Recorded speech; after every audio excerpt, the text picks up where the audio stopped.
देखिए, कुछ लोग हैं जिनका काम है तनकीद करना।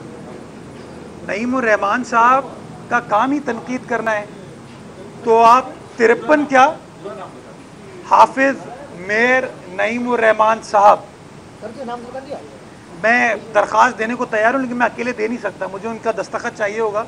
बट मैं सपोर्ट करूँगा नईम साहब को।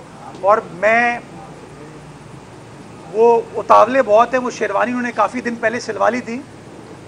अगर साइज़ थोड़ा ऊपर नीचे हो जाता है, पैंट शर्ट पहन के घूम रहे हैं आजकल ना वो, तो अगर शेरवानी भी उनको ऑल्टर करानी है तो उसके लिए भी मैं उनके साथ जाने को तैयार हूँ। मेरे भाई हैं, मेरे दोस्त हैं, बुरा नहीं मानिएगा नईम भाई। तो 53 क्या 530 यूशियाँ भी बढ़ा दी जाती ना, तो नईमुर रहमान साहब यही बात करते। तो वो छोड़ दीजिए, मैं उनको उनकी इन बातों को सीरियस नहीं लूँगा। उनको मेयर फोबिया हो गया है, तो वो इसी चक्कर में लगेंगे। जहाँ तक